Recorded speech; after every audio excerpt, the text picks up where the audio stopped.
increased the clock tower's majesty and made our legacy honorable. Ummar Ziauddin qualified for 3 rolls of honor for his unparalleled performance in debates as editor of the Gazette and in his current office as editor of the Ravi. Early this year, he was declared the best speaker of the Punjab at the Chief Minister's speech contest and was awarded Rs 3 lakh, of which 1 lakh was given to the university. This year, he has been chosen for the coveted Sondhi Medal for the best graduate of GCU in view of his overall performance in studies, sports, and co-curricular activities. Before I call Ummar Ziauddin on the podium, I request from you an applause worthy of a true Ravian. For the greatest honor a Ravian can carry is the memory when the Bukhari audience clapped for him.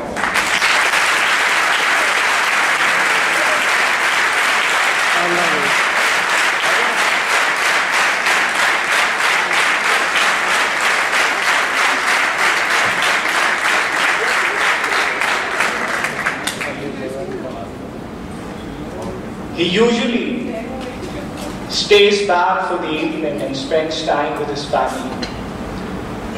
He pretends to be perturbed by the several bomb blasts in a town far away from his. But what really alarms him is the inconsistent cricket team. He often tells his son he would have made a great test cricketer had he not married so young. He generally overestimates his own merits.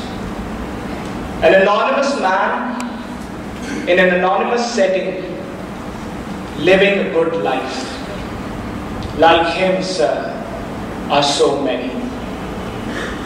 Ladies and gentlemen, it's easy to be indifferent, yet happy after all.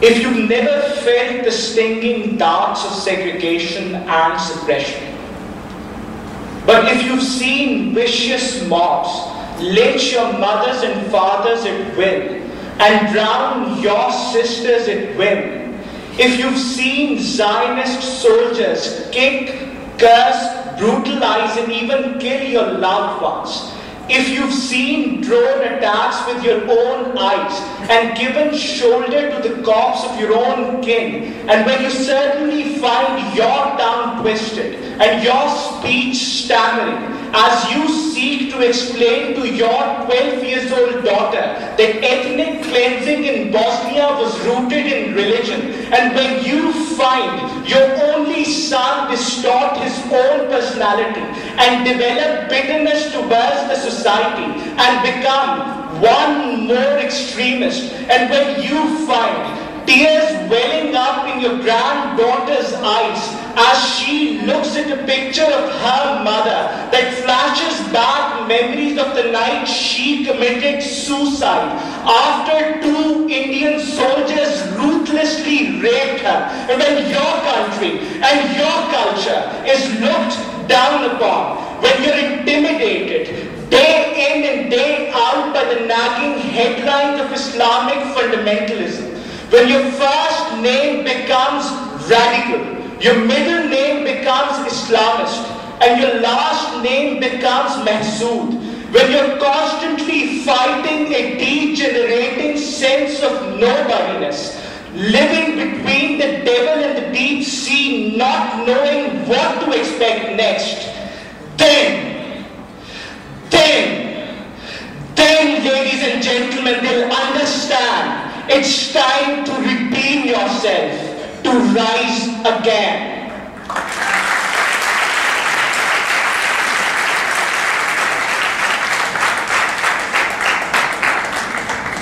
Ladies and gentlemen, redeem yourself to rise again before the dawn breaks and this night ends. Redeem yourself to rise again before you're left only with remorse and pain.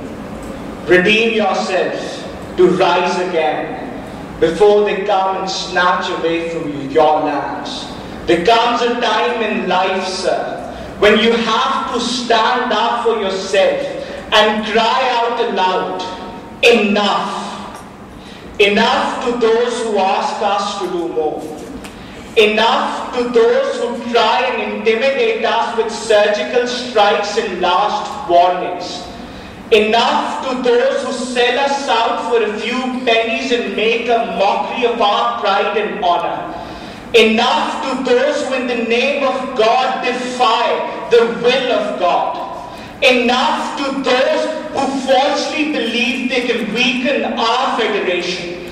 Enough is enough, tell them. If it's war, then war it is, tell them. We are not for sale, tell them. We will live our life, our way, tell them. Your courage has survived every test. Now redeem yourself to rise again. Your thoughts and actions are free. Now redeem yourself to rise again. The days and the nights, the sun and the moon, the stars and the planets, they all belong to you. The pen and the tablet, the drum and the banner, the gold and the diamonds, they all belong to you. You are the master of your own fate. Now redeem yourself to rise again.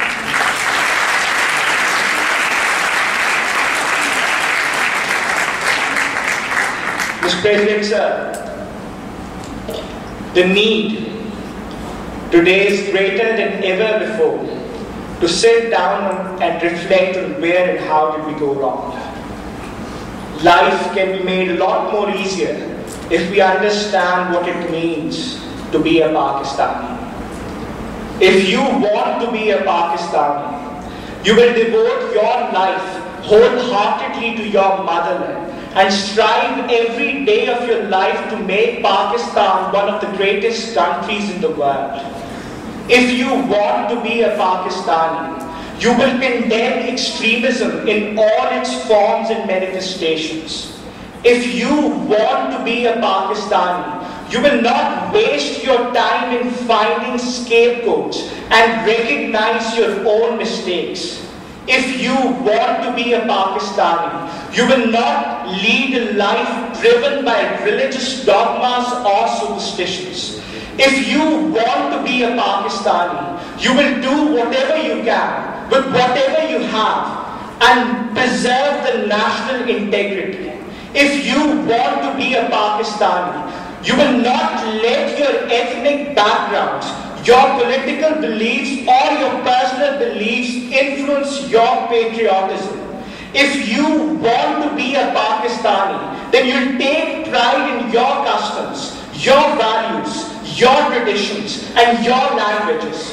If you want to be a Pakistani, then you'll promote your literature and celebrate your festivals. If you want to be a Pakistani, then you'll not discourage, you'll not confuse, dissent with disloyalty. You'll encourage dissent, but you'll discourage disloyalty. If you want to be a Pakistani, then you'll not let the defaulters get away with corruption and exploitation. If you want to be a Pakistani, you'll not discriminate against anyone and ensure level playing field for all. Ladies and gentlemen, let's be Pakistanis. Let's make Iqbal's dream come true. Let's stand as one and stand united. Let's march together towards glory. And as we embark on our journey to redemption, I hope, I only hope that I'm not alone.